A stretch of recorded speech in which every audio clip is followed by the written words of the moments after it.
चलिए।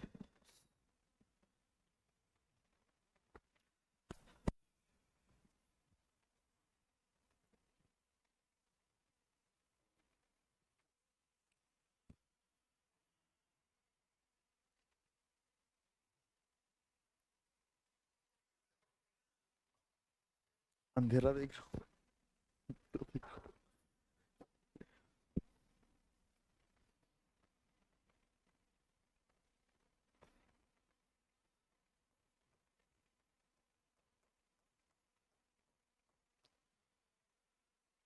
हाँ, मैंने लिखा था तो। मैंने लिखा था।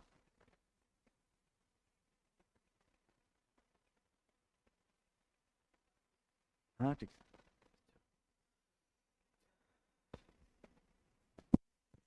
चलिए।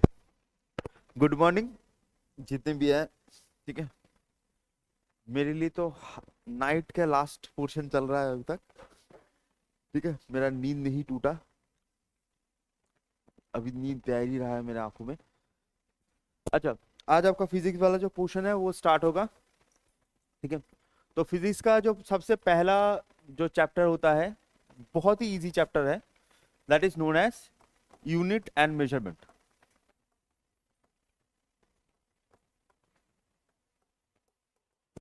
बहुत ही इजी सा चैप्टर है, यूनिट मेजरमेंट। यहाँ पर आपको मेनली जो यूनिट्स कौन सी यूनिट्स होती हैं, एसआई क्या होता है, सीजीएस एफपीएस क्या होता है, ये सब चीजें आती हैं। और इसके साथ मैं एक चीज ऐड करवा दूंगा जो आपकी एपीएससी में नहीं आता है लेकिन एपीपीएससी में आता है। That is known as dimension. थोड़ा सा डायमेंशन क्या होता है, कैसी चीजें होती हैं, बता दूंगा। डायमेंशन एनालिसिस जो होता है वो भी थोड़ा सा बता दूंगा। ठीक है। अच्छा, तो सबसे पहला यूनिट एंड मेजरमेंट। ओके, चल स्टार्ट करते हैं। अच्छा, मेजरमेंट क्या होता है? नापना। बहुत बढ़िया, बहुत खूबसूरत हिंदी है। बहुत खूबसूरत हिंदी बोला है। इतना खूबसूरत हिंदी क्या ही बोले, बढ़िया। नहीं, सही हिंदी है। बट क्या होता है नापना का मतलब क्या होता है? मापने का या नापने का मतलब क्या होता है? मेजर करना। सुंदर हिंदी को तुमने इंग्लिश बोला है, क्या बात है, इधर मेजरमेंट ही है। हम्म। मेजर। यहाँ पर वही तो पूछ रहा हूँ कि मेजर करना, डिस्टेंस और एंगल मेजर करना, लेकिन मेजर करना क्या होता है? मेजर करना, वैल्यू निकालना। चलिए जी। देखो, मेजरमेंट तो बहुत सारे चीजें हो सकती हैं, लेकिन नॉर्मली जो माना जाता है मेजरमेंट का मतलब होता है द वे ऑफ कंपैरिजन। ठीक है, मेजरमेंट का मतलब होता है कंपैरिजन करना। जैसे मान लीजिए आपके पास 1 किलो का एक वेट है और आपको चावल 1 किलो करना है, तो आपको आइडिया नहीं है, तो आप क्या करोगे? 1 किलो के साथ चावल डालते रहोगे। जब ये दोनों इक्वल हो जाएंगे तब वो चीज 1 किलो हो चुकी है। तो मेजरमेंट इज कंपैरिजन। अब ये जो मेजरमेंट होता है इसको हम रियल लाइफ में एप्लीकेबल करने के लिए, रियल लाइफ में इसको एक्सप्रेस करने के लिए यूज करते हैं यूनिट। अब नॉर्मली क्या होता है, हम जो मेजरमेंट करते हैं ये मेजरमेंट किसका करते हैं? मेजरमेंट हम करते हैं क्वांटिटी का। ठीक है, मेजरमेंट तो करते हैं क्वांटिटी का। अब नॉर्मली दो क्वांटिटीज होती है, फिजिकल नॉन फिजिकल। फिजिकल मतलब जो हमको पढ़ना है, नॉन फिजिकल मतलब ऐसी चीजें जिसको हम टच नहीं कर सकते, मेजर नहीं कर सकते। ठीक है, तो उसमें जाने की जरूरत नहीं है, फिजिकल के अंदर हम जाएंगे ओनली। जल्दी बोल दिया तुमने। नॉन फिजिकल का मतलब होता है जो चीजें आप महसूस कर सकते हो लेकिन मेजर नहीं कर सकते। फॉर एग्जाम्पल, आपके जीवन में कितनी खुशी है, मेजर कर सकते हो? दुख कितना है, नफरत कितनी भरी हुई है आपके मन के अंदर किसी के लिए, मेजर कर सकते हो? ये होती है हमके नॉन फिजिकल क्वांटिटीज, जिसको हम नॉर्मली मेजर नहीं कर सकते। जो मेजर कर सकते हैं उसमें आते हैं फिजिकल क्वांटिटीज में। तो क्वांटिटी में आपको क्या क्या पढ़ना है? तो सबसे पहला आपको पढ़ना है फंडामेंटल क्वांटिटी। फंडामेंटल। और एक और आपको पढ़ना है, that is known as derived quantity. तो नॉर्मली हमको दो टाइप के क्वांटिटीज देखनी होती हैं, फंडामेंटल एंड डिराइव्ड। इसको छोड़कर और क्या क्वांटिटी नहीं होती? फंडामेंटल डिराइव ही लास्ट होता है? नहीं, इसको छोड़कर भी दो टाइप के क्वांटिटीज होती हैं जो आपको आपके सिलेबस में नहीं होता है। That is known as tensor quantity और दूसरा होता है आपका सप्लीमेंट्री क्वांटिटी। ठीक है, tensor quantity and supplementary quantity. Tensor quantity and supplementary quantities, tensor quantities क्या होती हैं, ये एल्जेब्रिक जो फंक्शंस होते हैं उसका रिलेशन बताने के लिए ये क्वांटिटी यूज की जाती है, जैसे स्केलर, वेक्टर। और सप्लीमेंट्री क्वांटिटीज वो होती हैं जिनका कोई डायमेंशन नहीं होता। ठीक है, ये दो चीज अगर आपको समझ में आया बहुत बढ़िया, नहीं आया कोई बात नहीं, छोड़। ठीक है, डायमेंशन नहीं होता मींस सप्लीमेंट्री क्वांटिटी की जो एंगल्स होते हैं ना, उनका कोई डायमेंशन नहीं होता, वो एंगल्स होते हैं। तो fundamental quantities and derived quantities, ये दो मेन क्वांटिटीज हैं जो हमको देखनी है, fundamental and derived. Fundamental quantities क्या होती हैं? फंडामेंटल क्वांटिटीज आप बोल सकते हो सबसे बेसिक चीजें हैं, सबसे बेसिक क्वांटिटी है जिससे बाकी चीजें सब बनी हुई हैं, इंडिपेंडेंट क्वांटिटी है। ठीक है, सबसे बेसिक इंडिपेंडेंट क्वांटिटी है, बेस है।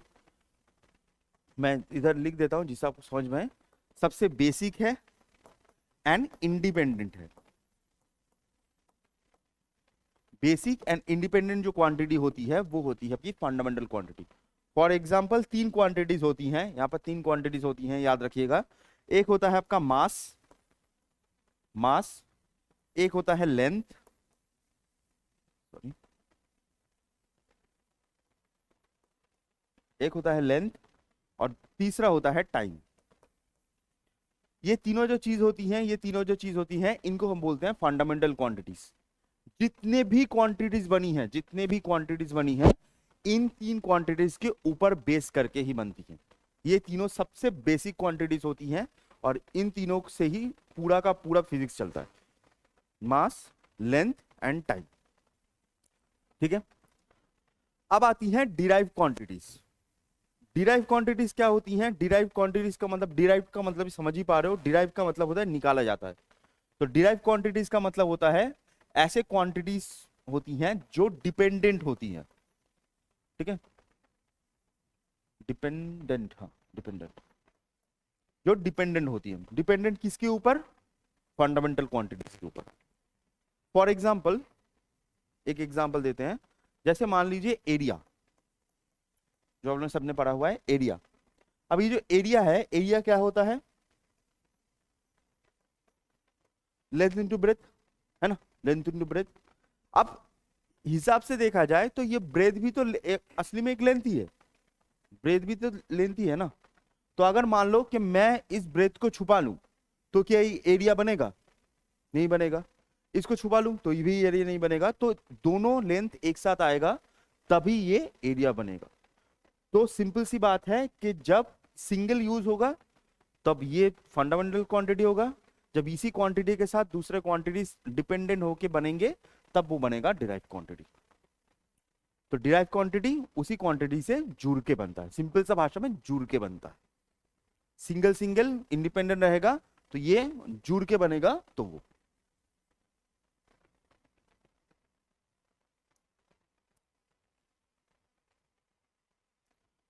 देखो मैं हमेशा आपको बोलता हूं, हमेशा, कि जितना हो सके साइंस जो है चीजें है वो समझने वाली चीज है।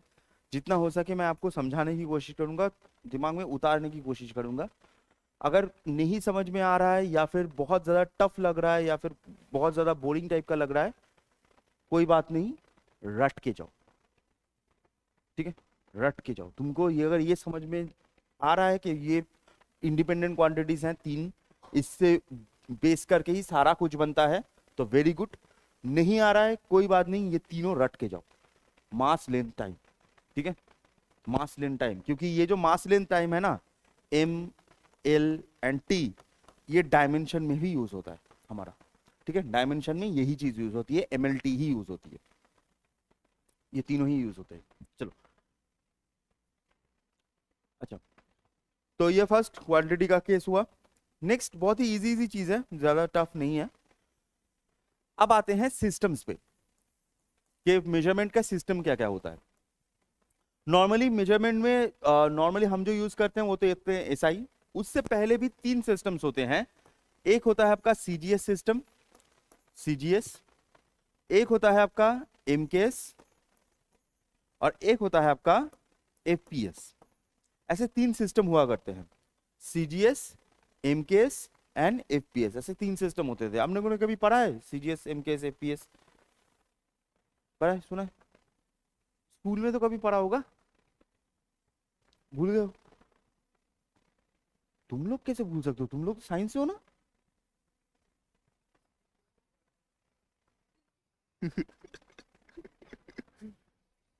चलो, नहीं देखो, नॉर्मली जी मैं फुल फॉर्म बताने ही वाला था। जैसे आप लोगों ने अगर स्कूल में कभी पढ़ा हुआ है तो कभी कभी सिस्टम्स ऐसे पूछे जाते हैं कि एसआई सिस्टम में ये है, सीजीएस सिस्टम में क्या होगा। जैसे मान लीजिए एसआई में किलो है तो सीजीएस में क्या होगा, ठीक है, एफपीएस में क्या होगा, एमकेएस में क्या होगा। तो ये ऐसी चीजें घुमा के पूछी जाती है। अब नॉर्मली क्या होता है, मैंने आपको पहले भी कहा है कि हमेशा जो साइंस वाले हैं, जो साइंस वाले पर्सन हैं, उन्होंने नॉन साइंस वालों को बेवकूफ बनाया है, ठीक है। इसने सीजीएस एफपीएस ऐसे बोल दिया कि इस सिस्टम में ये होगा, लेकिन इसका अगर फुल फॉर्म देखो, बहुत ही इजी चीज है, बहुत ही इजी चीज। सीजीएस का फुल फॉर्म क्या होता है? सीजीएस का फुल फॉर्म होता है centimetre gram second. Centimetre gram second, mass length time को ऐसे ही सेंटीमीटर ग्राम में करो तो ये निकलता है। सीजीएस होता है centimetre gram second. Metre, MKS होता है मीटर किलोग्राम सेकंड, ठीक है, मीटर किलोग्राम सेकंड। एफपीएस होता है फुट पाउंड सेकंड, बस और कुछ नहीं है। ये जो फंडामेंटल चीजें हैं उनको अलग अलग तरीके से मेजर करने का जो वे होता है वो होता है ये सिस्टम्स, सीजीएस, एमकेएस, एफपीएस, ठीक है।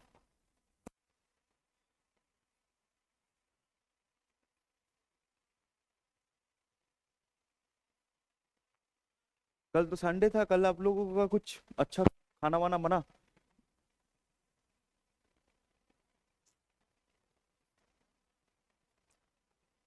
अच्छा, आप में से पीजी में कौन रहता है? पीजी में एनीवन? पीजी में आप लोग चार, 4-5 लोग पीजी में रहते हो, भाई पीजी में रहता है? आप लोग 4 लोग पीजी में रहते हो, आप भी रहते हो? कल चिकन बना था क्या पीजी में? बना था ना? वाह, कितना पीस मिलता है? 2-3? 2 पीस मिलता है? अच्छा, 2 से आप में से किसी को ज्यादा मिलता है? 2 से ज्यादा? 3, 4? वाह, पीजी चेंज करो। ठीक है, इधर 4 मिलता है, पीजी चेंज करो। चलिए, बाकी जो आप लोग रेंट पे थे तो रेंट पे अच्छा खाना नहीं बनता है, खुद खुद बनाने पे आओ ना उतना अच्छा नहीं बनेगा, ठीक है। चलिए, तो खाना पे बाद में आते हैं, तो इस पे आते हैं सीजीएस, एमकेएस, एफपीएस। अब देखो सिस्टम क्या था, पहले के टाइम पे क्या होता था कि अलग अलग देश अलग अलग यूज करता था। मान लीजिए इंडिया जो है वो सीजीएस सिस्टम ज्यादा यूज करता था, लेकिन ब्रिटेन जो है वो एफपीएस ज्यादा यूज करता था। तो क्या होता था कि सीजे तुम इंडिया से एक चीज मेजरमेंट करके निकलो, ब्रिटेन में जाओगे उसका अलग ही मान आएगा, कैलकुलेशन करना पड़ेगा। तो इस प्रॉब्लम को सॉल्व करने के लिए क्या होता है, इस प्रॉब्लम को सॉल्व करने के लिए 1790 में पेरिस में एक सिस्टम बनता है, एक सिस्टम बनता है जिसका नाम होता है एसआई यूनिट। सिस्टम बनता है that is known as SI unit. अब ये जो एसआई यूनिट होता है, ये एसआई यूनिट क्या है, ये कुछ क्वांटिटीज होंगी जिनका यूनिट पूरे वर्ल्ड में सेम रहेगा, हर जगह पर, पूरे वर्ल्ड के हर जगह पर सेम रहेगा, उसे हम बोलते हैं एसआई यूनिट। एसआई का फुल फॉर्म होता है सिस्टमी इंटरनेशनल, ठीक है, सिस्टमी इंटरनेशनल, सिस्टम इंटरनेशनल, ये हर जगह पर सेम रहेगा। पहले कितने क्वांटिटीज को लिया गया था? सबसे पहले लिया गया था 7 क्वांटिटीज को, ठीक है, सबसे पहले 7 क्वांटिटीज को लिया गया, उसके बाद और 2 क्वांटिटी को ऐड किया गया है, ठीक है, करके टोटल अभी 9 क्वांटिटीज को माना जाता है। 9 क्वांटिटी होती है टोटल। पहले 7 क्वांटिटीज जो होती हैं उनके यूनिट्स को पूरे वर्ल्ड में सेम किया गया, उसके बाद 2 क्वांटिटीज को ऐड किया गया, तो अभी टोटल आपके 9 क्वांटिटीज होती हैं। कौन से कौन से? जैसे क्वांटिटीज क्या क्या आएंगी, मास, लेंथ, टाइम, टेम्परेचर, टेम्परेचर, उसके बाद इलेक्ट्रिसिटी फ्लो या इलेक्ट्रिसिटी, नॉर्मली इलेक्ट्रिसिटी लिखता है, इलेक्ट्रिसिटी, उसके बाद substance, substance and luminous intensity, luminous intensity. Luminous intensity का मतलब होता है, लूमिनस का मतलब होता है लाइट, इंटेंसिटी का मतलब होता है पावर। तो अगर मान लो ये वाला जो लाइट है ये और भी ज्यादा ब्राइटनेस करे तो लूमिनस इंटेंसिटी बढ़ रही है, और ऐसे ऐसे अगर डिम हो जाए तो लूमिनस इंटेंसिटी कम हो रही है। ठीक है, तो यहां पर पहले साथ लिया जाता था mass, length, time, temperature, electricity, substance and luminous intensity. इसके बाद और दो को ऐड किया गया, that is known as plane angle,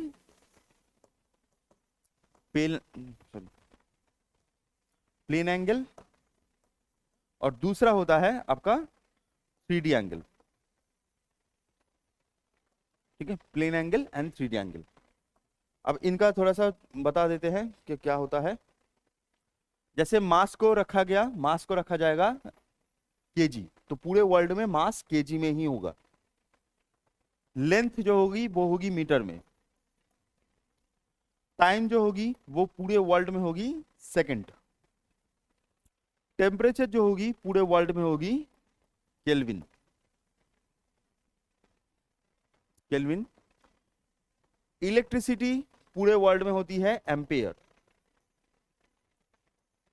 substance होता है मोल, लूमिनस इंटेंसिटी होती है कैंडेला, कैंडेला, प्लेन एंगल होती है आपका रेडियन, एंड 3D एंगल होता है स्ट्रेडियन। ठीक है, तो ऐसे टोटल 9 आपको मिलेंगे, ऐसे टोटल 9 होते हैं। Mass, length, time, temperature, electricity, substance, luminous intensity, plane angle and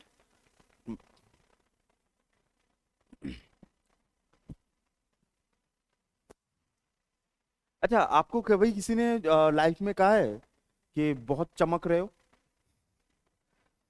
कभी किसी ने कहा है कि बहुत चमक रहे हो? नहीं कहा? अगर कहा है कि बहुत चमक रहे हो, ये जो चमक रहे हो ना, ये जो बोल रहे हैं कि चमक रहे हो, तो जो चमक निकलती है, या फिर आप बोल सकते हो कि जो ग्लो का रेडिएशन होता है या फिर लाइट का रेडिएशन होता है, ग्लो होता है, लाइट का ग्लो होता है, उसका यूनिट क्या होता है? लाइट का पावर जो होती है ना, थोड़ा सा एक चीज बता दूं, लाइट का जो पावर होती है वो होती है इंटेंसिटी। लेकिन अगर आपसे मान लो कि आपके बॉडी से लाइट एमिट निकल कर रही है, एमिटेंस बोलते हैं उसको, एमिट, लाइट जो एमिट करती है, कोई भी चीज से लाइट एमिट करती है, उसका यूनिट क्या होता है पता है किसी को? हाँ, नहीं नहीं, वो लूमेन नहीं है, उससे मिलता जुलता ही है बट लूमेन नहीं है। पता है किसी को? दैट इज नोन एज, जो लाइट एमिटेंस होती है ना, लाइट एमिटेंस होती है, उसे हम बोलते हैं लक्स। जी, जो साबुन है नहीं, साबुन है ना, लक्स, वही। साबुन नहीं है मतलब साबुन उसके नाम पर साबुन आया है, ठीक है, साबुन वो नहीं है। हम्म, ये मास का किलोग्राम होता है भाई। हाँ, मास का ग्राम जो होता है वो सीजीएस, सॉरी सीजीएस में दिखेगा ना भाई। मन में सवाल मत रख, गूगल खोल के मार ले, मन में सवाल मत रख, कोई इशू नहीं है, मन में सवाल नहीं रखना है। ठीक है, नॉर्मली आपका मास जो होता है वो केजी में ही होगा। अच्छा, चलो, तो ये पहली तो ये चीज है, बहुत ही इजी चीज है, ज्यादा टफ अभी तक तो है नहीं, लेकिन इससे कुछ चीजें हैं जो आपको पहले से पता होनी चाहिए। थोड़ा सा 10 टू द पावर भी मैं बोल देता हूँ। जैसे कुछ नाम होते हैं जो आपको पता हो तो बहुत बढ़िया है। जैसे मान लीजिए 10 टू द पावर 3, इसको क्या बोलते हैं फिजिक्स के भाषा में? इसको क्या बोलते हैं 10 टू द पावर 3? आप बोलोगे 10 क्यूब, बहुत बढ़िया। 10 क्यूब जो होता है वो मैथ तो 10 क्यूब है, बट फिजिक्स के भाषा में 10 क्यूब या 10⁻³ को क्या बोलते हैं? Power 10, power 3। बहुत बढ़िया। नहीं, 10 ना ना, इसका एक वर्ड होता है, 10⁻³ का एक वर्ड होता है। कौन सा वर्ड है वो, पता है? सुना है, ऑब्वियसली हमने सुना है, जैसे आपको अभी ध्यान नहीं आ रहा है। That is known as kilo. 10⁻³ जो होती है तो उसको हम बोलते हैं किलो। ठीक है, ये फिजिक्स की भाषा में बोल रहा हूँ। 10⁻³ इज किलो। 10⁻6 क्या होता है? 2 किलो।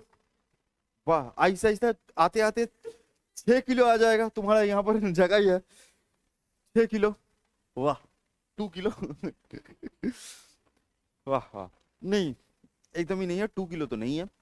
अच्छा, तो जस्ट ऐसे याद रखो, आप लोग सभी लोग मोबाइल यूज करते हो, डेटा यूज करते हो, है ना? तो सबसे नीचे क्या होता है? केबी। केबी के ऊपर क्या होता है? एमबी या मेगाबाइट। तो यहाँ पर केबी इज किलोबाइट, ऊपर एमबी मेगाबाइट। तो 10⁻6 क्या होता है? हाँ, 10⁻, हाँ गीगा होता है। तो मेगा के ऊपर भी गीगा होता है। गीगा थोड़ा सा बड़ा होता है। जैसे मान लीजिए मैं किलो हूं, मेरे पापा मेगा हैं, मेरे दादू गीगा है। अगर हिसाब से देखा जाए तो मेरे ऊपर तो गीगा है ही। ठीक है, इसके ऊपर आएगा एमबी के ऊपर जीबी आएगा ना, एमबी के ऊपर जीबी आएगा। तो नेक्स्ट जो आप लोग सुनते हो वही चीज है। 10⁹ क्या है? That is MB. उसके बाद जीबी, जीबी का गीगा। ठीक है, इतना भी टफ नहीं है। अच्छा, 10⁻12 जी, एकदम, दैट इज टेरा। यहाँ पर सॉरी, टेरा डबल आर हो गया, टेरा। तो यहाँ पर बाइट सिर्फ नहीं होगा, बाइट तो दूसरी चीज होती है, बीट एंड बाइट दूसरी चीज होती है, दैट इज टेरा। अब ये जैसे आपके कंप्यूटर में होता है ना टीवी, वैसा टेरा, वैसा नहीं, वो ही। ओके, और 10⁻15 क्या होगा? जी, दैट इज पेटा। 10⁻15 आप लोगों ने बहुत जगह पर नहीं सुना होगा। ये 10⁻15 का जो रेशियो होता है, ये नॉर्मली सुपर कंप्यूटर्स में यूज किया जाता है। ठीक है, सुपर कंप्यूटर्स में यूज किया जाता है 10⁻15, that is known as peta. तो 10⁻3 किलो, 6 मेगा, 9 गीगा, 12 टेरा, ये पेटा। अच्छा, उल्टा अब आते हैं, थोड़ा सा उल्टा आते हैं। 10⁻−3, 10⁻−3 किलो का उल्टा क्या होता है? पेप्सी पीते हो सब? पीते हो, बढ़िया। तो उसमें लिखा होता है 750 ml। ml लिखा होता है ना, ml। तो m क्या है? एकदम, तो m होता है मिली। ठीक है, 10⁻−3 इज मिली। अच्छा, 10⁻−6 ये होता है माइक्रो। 10⁻−9 ये, जी, ये होता है नैनो। ठीक है। अच्छा, 10⁻, यहाँ पर -7 जान लो, क्योंकि -7 आता है कभी कभी। 10⁻−7, 10⁻−7 होता है आर्मस्ट्रॉन्ग। आर्मस्ट्रॉन्ग,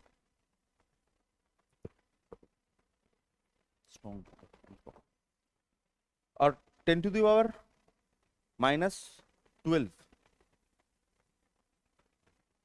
10⁻−12 होता है फेमटो। ठीक है। अब ये चीज, एक चीज मैं आपको बता दूं, आप में से किसी का इंस्टाग्राम में 1K से ज्यादा सब्सक्राइबर है? किसी का? किसी का नहीं है? अगर किसी का है तो चीज बता दूं, अगर आपने सब्सक्राइब भी किया होगा, देखिएगा 1K, 2K, 3K, 5K, 10K, ऐसा K होता है। ये K क्यों आता है? नॉर्मली 1000 तो T से स्टार्ट होता है ना, बट यहाँ पर K क्यों लिखा जाता है? लिखा इसलिए जाता है क्योंकि 1000 हमेशा किलो होता है। ठीक है, 1000 किलो से स्टार्ट होता है, तो इसलिए वहां पर K यूज किया जाता है। तो आपके कितने सब्सक्राइबर हैं? 1 किलो, 1 किलो सब्सक्राइबर है, ठीक है। 1 किलो मतलब 1000, ठीक है। चल, तो ये बेसिक सी चीज है, थोड़ा सा आपको ये आइडिया होना चाहिए। अच्छा, अब आते हैं थोड़ा सा अच्छा, अगर आप सिर्फ एपीएससी भी दे रहे हो, आपको इतना पढ़ने से काम बन जाएगा, ठीक है। लेकिन आप थोड़ा सा अच्छा एग्जाम देना चाहते हो, जो जेई है उनको तो पता होना ही चाहिए, लेकिन उसको छोड़कर मान लीजिए आप थोड़ा सा अच्छा मतलब रेलवे, एसएससी, इस टाइप का एग्जाम देना चाहते हो, तो यहाँ पर एक छोटा सी चीज और जानना होता है यहाँ से, that is known as dimension analysis.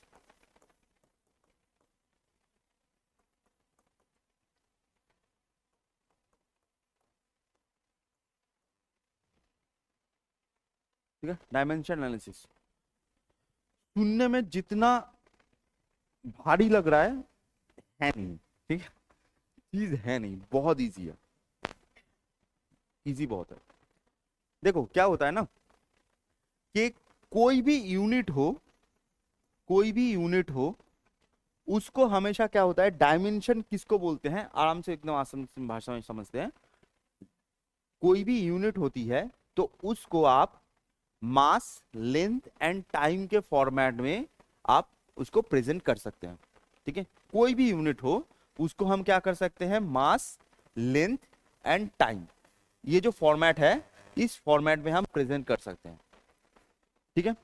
जैसे फॉर एग्जाम्पल, एक एग्जाम्पल देते हैं, एक मन से एग्जाम्पल बनाते हैं, kg metre by second, square देंगे तो वो फोर्स हो जाएगा, उसमें आते हैं बाद में, केजी मीटर सेकेंड। आप यहां पर सिंपल सा बात जैसे सोचो, आप यहां पर आता क्या है, यहां पर फर्स्ट है, हम पहले क्या है, ये मास है, ये लेंथ है और ये टाइम है ना। तो आप जो ये इस यूनिट में मास देख पा रहे हो, मास का यूनिट देख पा रहे हो, मास का यूनिट क्या होता है, ऐसा यूनिट अभी केजी यहां पर देख पा रहे हो, है ना, ये है। इसको मैं थोड़ा सा और अच्छे से लिखता हूं जिससे आप और भी अच्छे से समझ पाओ, बाई, यही चीज को मैंने ऐसे लिखा है, ये तो कूल है, और भी कूल होगा इसमें, और भी कूल आएगा। केजी है, अब केजी है ना, इधर मास है, मास है, अब केजी के ऊपर कुछ है, केजी के ऊपर कुछ है, अगर केजी के ऊपर कुछ नहीं है तो हमेशा 1 होगा, ठीक है। तो मास 1, ठीक है, मास 1। अब यहां पर लेंथ है, एम क्या है, एम इज मीटर, मीटर, तो लेंथ का क्या होता है, मीटर होता है, तो है, मीटर है, तो मीटर के ऊपर कुछ है नहीं, तो मीटर ऊपर कुछ नहीं होगा तो क्या होगा, 1 होगा, तो लेंथ के ऊपर भी 1 होगा। अब ये जो सेकंड है, सेकंड के ऊपर मैं 2 दे देता हूं, ठीक है, ये फोर्स का हम देखते हैं, केजी मीटर पर सेकंड स्क्वायर इस फोर्स। तो यहां पर टाइम है, सेकंड है, और सेकंड के ऊपर क्या है, 2, अगर कुछ नहीं होता देन 1 होता, लेकिन यहां पर क्या है, यहां पर है 2। अब यहां पर एक चीज है कि जो सेकंड है ये क्या है, ये डिवाइडेड में है ना, नीचे है ना, नीचे है, डिवाइडेड में है, तो डिवाइडेड में समझाने के लिए क्या होता है, इसका यहां पर एक माइनस दे दिया जाता है। तो यही चीज को अगर मैं ऐसे लिखूं तो m1 l1 t-2, इसे हम बोलते हैं डायमेंशन एनालिसिस, यही चीज होती है डायमेंशन एनालिसिस, ठीक है। असली में डायमेंशन ये जो 1 2 1 1 -2 होता है ना, ये होता है असली में डायमेंशन, बट आप पूरा ही जान लो, एमएलटी जो होती है this is known as dimension analysis.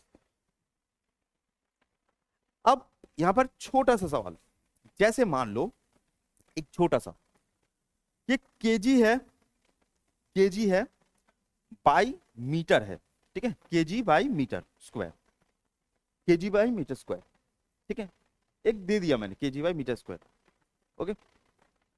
तो यहां पर अगर हम डायमेंशन में एनालिसिस करने आए, केजी बाई मीटर स्क्वायर में डायमेंशन एनालिसिस करने आए, तो हम ऐसे लिखेंगे एम एल टी, ऐसे लिखेंगे ना, एम एल टी लिखेंगे। अब यहां पर मास दिख रहा है, दिख रहा है? तो मास यहाँ पर एम क्या होगा? फाड़ दिए हो, क्या बात है, बहुत बढ़िया।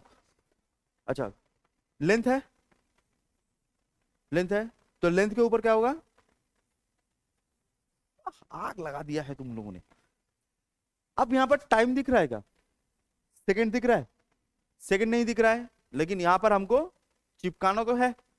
तो क्या होता है, जब यहाँ पर कुछ नहीं होता, कुछ नहीं है, तो हमेशा यहाँ पर 0 होता है। तो इसका डायमेंशन क्या होगा? m1 l2 t minus l-2 t0। इसका डायमेंशन क्या होता है? ये होता है।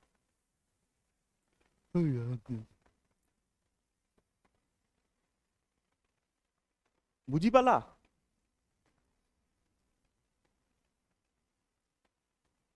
ठीक है, बुझी पाला मतलब समझ गए, वो पूछ रहा हूं। जैसे मैंने कहा ना कि चीज बहुत ही सिंपल है, बहुत ही सिंपल, इजी है।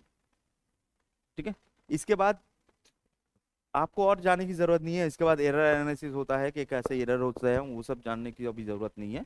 ठीक है, एक जस्ट 3 देता हूं, 3 देता हूं, आप 3 जस्ट करने की कोशिश कीजिए, 3, बस 3। ओके, ये हो गया ना, सब कुछ समझ में आ गया ना? बढ़िया। चलिए, तो सबसे पहला हम देते हैं, सबसे पहला आते हैं, अपने मर्जी से देते हैं। ठीक है, जिससे तुम, पहले हम देते हैं डेंसिटी। ठीक है, डेंसिटी क्या होता है? डेंसिटी होता है मास बाय वॉल्यूम। ठीक है, मास बाय वॉल्यूम। तो डेंसिटी क्या है? Kg by metre cube. ठीक है, केजी बाय मीटर क्यूब, पहला डेंसिटी। दूसरा देते हैं स्ट्रेस। दूसरा देते हैं स्ट्रेस। तो स्ट्रेस क्या होता है? Kg metre square divided by metre square, kg metre second square but divided by, अरे मैथ है, सिंपल मैथ है। कुछ नहीं है, सिंपल मैथ है। ठीक है, अभी बता दूंगा। चलिए, और एक सिंपल सा अपने हिसाब से दे देता हूं। ठीक है, kg cube divided by metre square second square. ये तीनों बता दीजिए जल्दी, कोशिश कीजिए, कोई इशू नहीं है। ना आए तो कोई इशू नहीं है, कोशिश कीजिए बस। आए तो बहुत अच्छा लगेगा मुझे, नहीं आया तो कोई इशू नहीं है।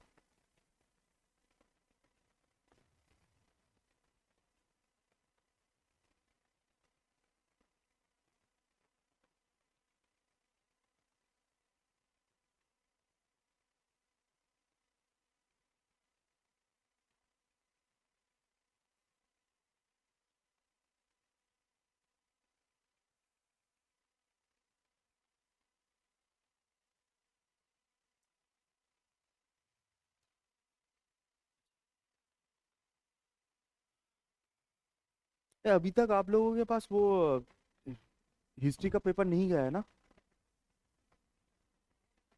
मैंने उनको भूल के रखा था अपनी बार में। अभी तक नहीं गया ना हिस्ट्री का पेपर?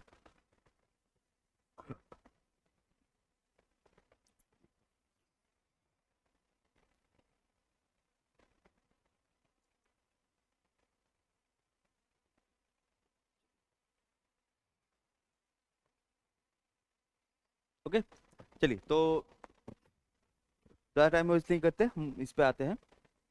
अगर आपने कोशिश किया है तो बहुत बढ़िया, अगर निकला है तो और भी बढ़िया। तो डेंसिटी क्या है? केजी बाय मीटर क्यूब है। जस्ट इसको हमको करना है एमएलटी के फॉर्म में। तो केजी के ऊपर कुछ है नहीं, तो यहाँ पर 1 होगा। और मीटर क्यूब, क्यूब है लेकिन ये डिवाइडेड में है, तो -3। टाइम इधर है नहीं, तो 0। ये निकला है, बढ़िया। नेक्स्ट, ये वाला जो चीज है, ये वाला जो चीज है, देखो यहां पर सिंपल सा बात क्या है? यहां पर सिंपल सा बात ये है कि यहां पर आपको थोड़ा सा कैलकुलेशन भी नहीं है, थोड़ा सा आपको चीज ख्याल करना है कि नीचे मीटर क्यूब है, स्क्वायर है, ऊपर मीटर है, तो ये वाला और ये वाला अगर कटेगा तो नीचे एक मीटर बचेगा, नीचे एक मीटर बचेगा ना। तो ये भी डिवाइडेड में है, ये भी डिवाइडेड में है, दोनों ही डिवाइडेड में है। तो MLT में अगर जाएं सिर्फ केजी का 1 होगा, मीटर का कुछ है नहीं, तो मीटर का कुछ नहीं है बट ये नीचे है, तो क्या होगा -1, और सेकंड का 2 है, ये तो माइनस में ही है। ये निकला है, नहीं निकला कोई बात नहीं, चलो कोई इशू नहीं। नेक्स्ट आता है ये वाला, तो M3 L -2 T -3 हो गया ये वाला। अगर आपको ये सब निकला है बहुत बढ़िया, अगर मान लीजिए ये वाला थोड़ा सा ट्रिकी है तो ये वाला छोड़ के ये दोनों निकला है तो बहुत बढ़िया बात है, अच्छी बात है, आप लोग फिजिक्स सीख गए, घर चले हो गए खत्म। चलो ठीक है, तो ये वाला यहाँ पर हम रखते हैं। अच्छा, नेक्स्ट जो चैप्टर हम स्टार्ट करेंगे, ठीक है, थोड़ा सा मैं बेसिक आउटलाइन तो बता ही सकता हूँ आपको। जो चैप्टर हम स्टार्ट करेंगे,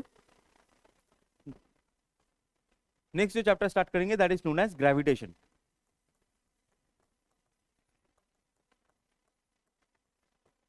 ठीक है, तो नेक्स्ट जो चैप्टर हम देखेंगे that is known as gravitation. ठीक है, अच्छा, तो ग्रेविटेशन आप लोगों ने सुना है कभी ना कभी, सुना है, सबने सुना है। इधर से जो सुना है ग्रेविटेशन, हाँ, कभी मुंडी नहीं हिलाया इन्होंने, जितने भी क्लासेस हो गए इधर से कभी मुंडी नहीं हिलता है, और पीछे से तो हिलता ही नहीं, छोड़ो। अच्छा, ग्रेविटेशन होता क्या है, what is gravitation?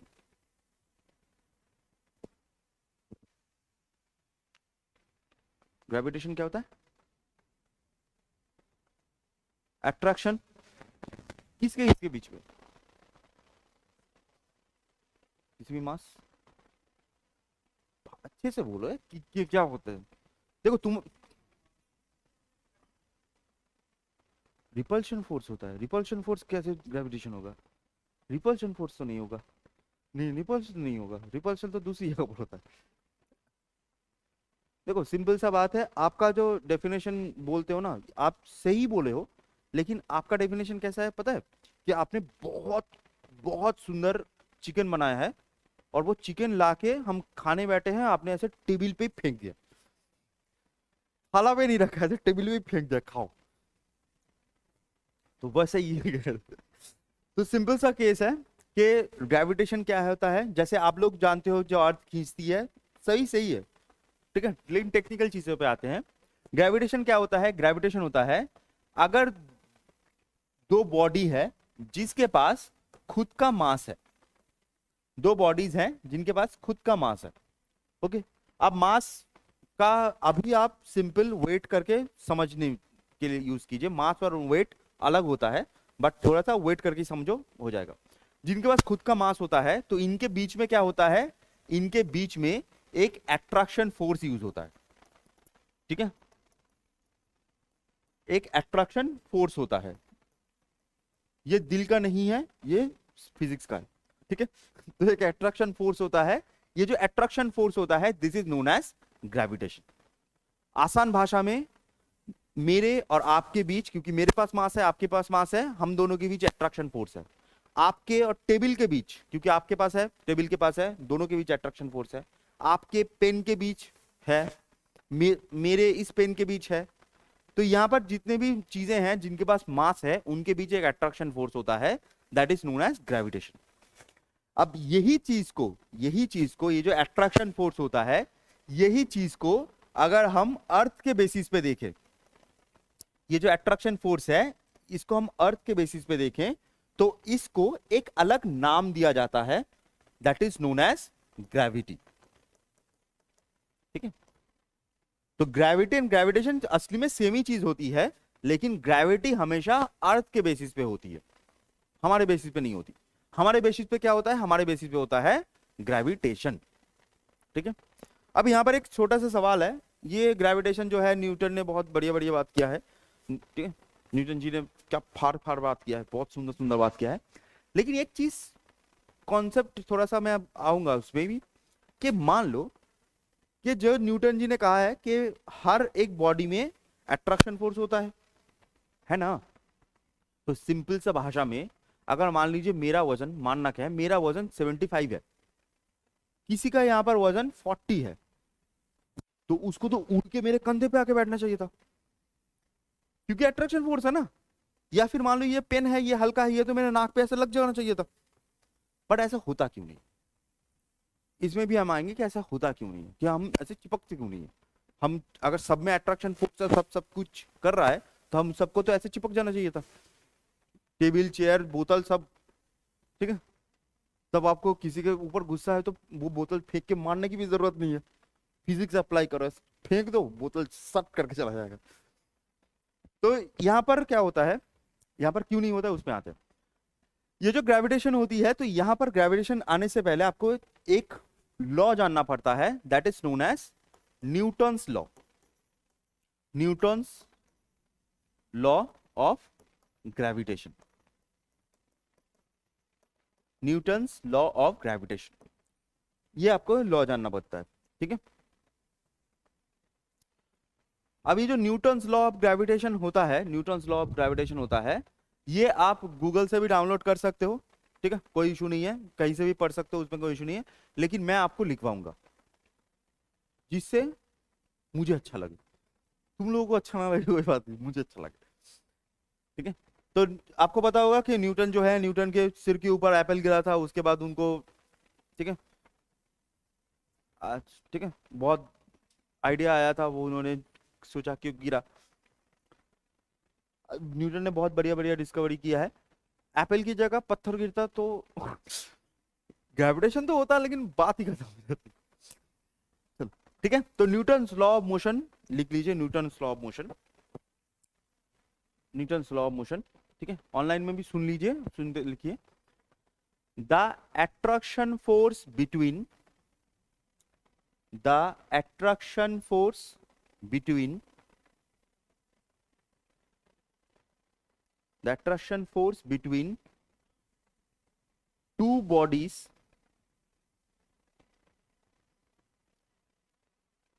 two bodies two bodies is directly proportional, the attraction force between two bodies is directly proportional to the quantity of masses, to the quantity of masses,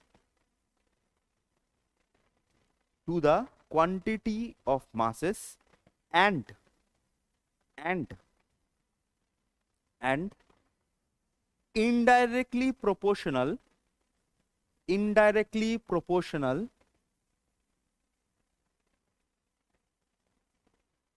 indirectly proportional to the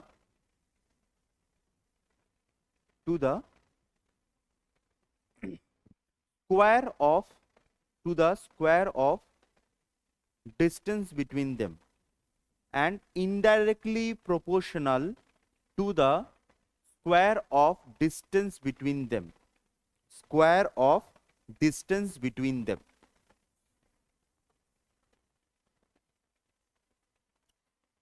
ठीक है। अब यहाँ पर ये जो चीज बोला गया है, ये बोला है किसने, ये बोला है हमारे भाई साहब ने। तो उन्होंने क्या बोला है, उन्होंने बोला है कि जो अट्रैक्शन फोर्स है, अट्रैक्शन फोर्स है, ये क्या है, ये डायरेक्टली प्रोपोर्शनल है, डायरेक्टली प्रोपोर्शनल है टू द मास वन। मैं m1 ना लिख के पूरा अच्छे से लिखूं, एक बॉडी है जिसके पास मास है मास 1 इंटू मास 2, मतलब दोनों मास का जो क्वांटिटी होगा उसके साथ ये क्या है, ये डायरेक्टली प्रोपोर्शनल है। चलिए आपको छोटा सा चीज समझाते हैं, ये वाला अच्छा है क्योंकि फिजिक्स है, तो फिजिक्स में क्या होता है ना, थोड़ा सा गंदा नहीं है, नहीं गंदा नहीं है, थोड़ा सा गंदा है, बस हो जाएगा।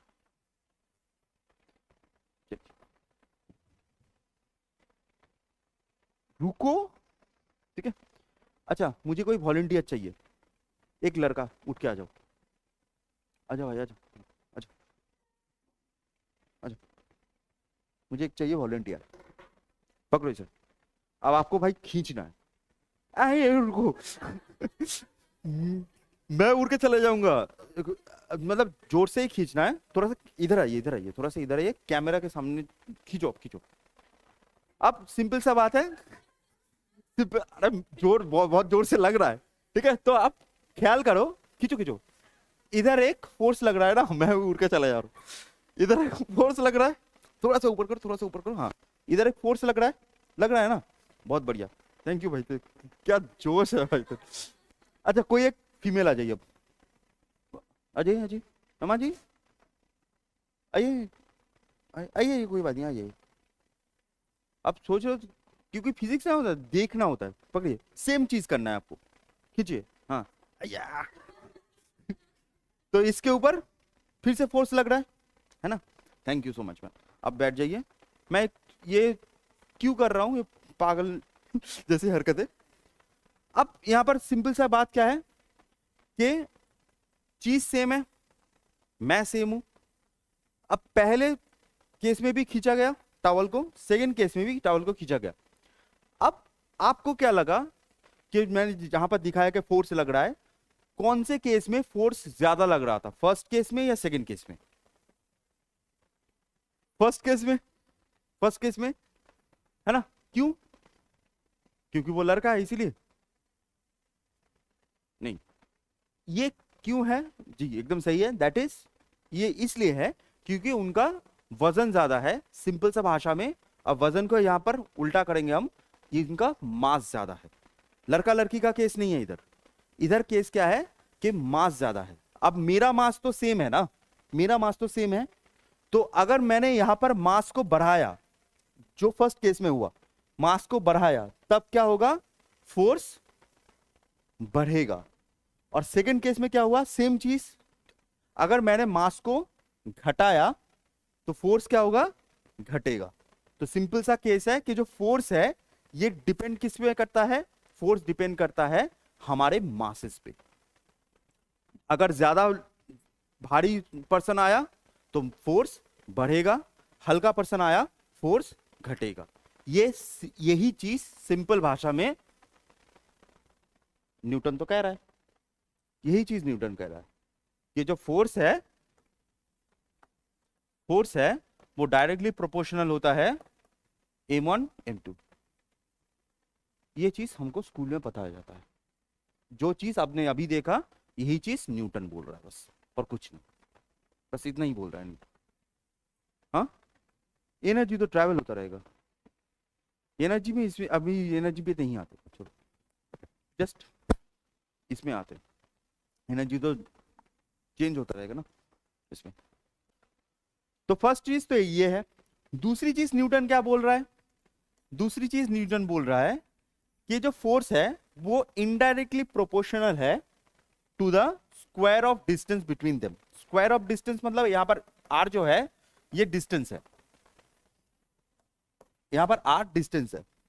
अब r डिस्टेंस क्यों है, न्यूटन क्या पागल हो चुका है क्या, r डिस्टेंस तो d से होता है।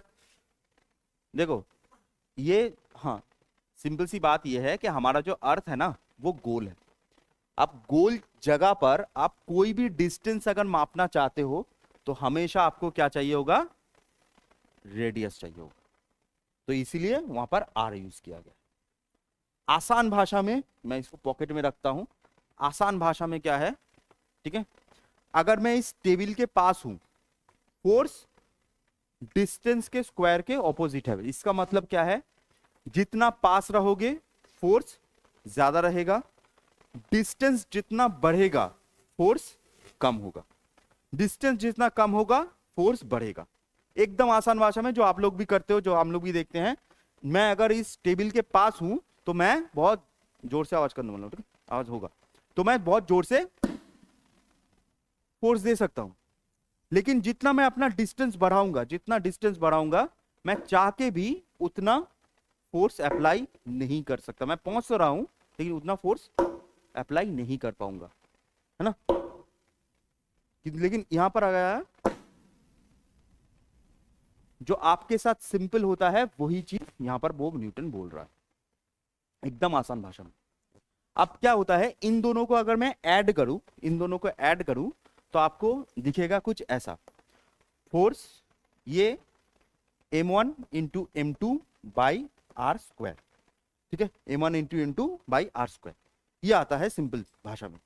आप यहां पर एक चीज जान लो, ये जो साइन होता है ना, इस साइन को हम बोलते हैं प्रोपोर्शनेट साइन। ओके, तो जब भी प्रोपोर्शनेट साइन हटता है तब वहां पर एक कांस्टेंट आता है। क्यों आता है, मैथ वाले टीचर को पूछना, मैं बता सकता हूं, बताऊंगा नहीं, ठीक है। जब भी कांस्टेंट, ठीक है, प्रोपोर्शनेट साइन हटेगा तो वहां पर एक कांस्टेंट आता है। तो इन दिस केस अगर हमने ऐसे प्रोपोर्शनेट साइन को हटाया तब क्या होगा, इन दिस केस एक कांस्टेंट आएगा g, तो g into m1 m2 by R square, ठीक है। तो ये जो फॉर्मूला होता है इसे हम बोलते हैं ग्रेविटेशनल फॉर्मूला, g इंटू, हाँ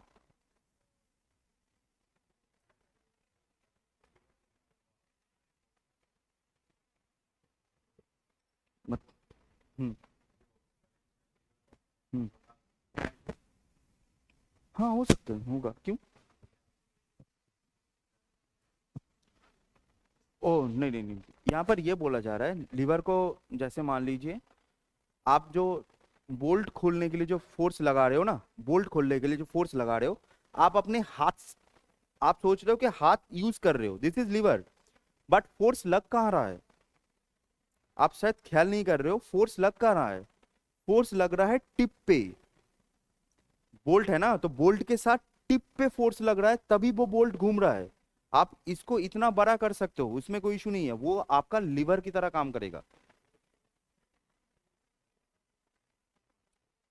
हाँ, हम्म, हाँ ऑब्वियसली, लेकिन नहीं नहीं, तुम जो बोल रहे हो मैं समझ रहा हूँ, ये जो एल वाला है ना, तो आप सोच रहे हो कि जितना दूर होगा आप थोड़ा सा फोर्स दोगे वो खुल जाएगा, लेकिन ये लीवर का केस बोल रहा हूँ। असली में बोल्ट के साथ जो फोर्स लग रहा है वो फोर्स लग कहाँ रहा है, आपके ये वाला पोर्शन, जैसे मान लो ये है पूरा, इसके साथ क्या बोल्ट का फोर्स लग रहा है, नहीं, फोर्स लग रहा है इसके साथ, इसके साथ लग रहा है। आप यहां पर ऐसे लीवर यूज कर रहे हो जो फोर्स एनर्जी ट्रांसफर होगी टू इधर, तब ये खुलेगा। तो ऐसा नहीं कि इसको लंबा करो तो होगा, बहुत अच्छा बात है, लेकिन बात यह है कि जब फोर्स अप्लाई हो रहा है, फोर्स यहां पर अप्लाई हो रहा है, समझे, फोर्स यहां पर अप्लाई हो रहा है, तो आप उसको लंबा करो तो वो एज ए लीवर काम करेगा, वो अच्छा चीज है, जितना बड़ा करोगे वो लीवर की तरह काम करेगा। तो G into m1 m1, last, just last word लिख लो कि जी जो होती है this is known as gravitational, इसे हम बोलते हैं ग्रेविटेशनल कांस्टेंट, क्योंकि वजह से मैंने कहा कि जब भी उठेगा तो कांस्टेंट उठेगा, that is known as gravitational constant. तो ग्रेविटेशनल कांस्टेंट का वैल्यू कितना होता है, 6.67 इंटू 10⁻⁻11, ठीक है, न्यूटन m2 kg3, ठीक है। और ये ग्रेविटेशनल कांस्टेंट का जो वैल्यू होता है ये किसने डिस्कवर किया था, ये डिस्कवर किया गया था बाय हेनरी कैवेंडिश,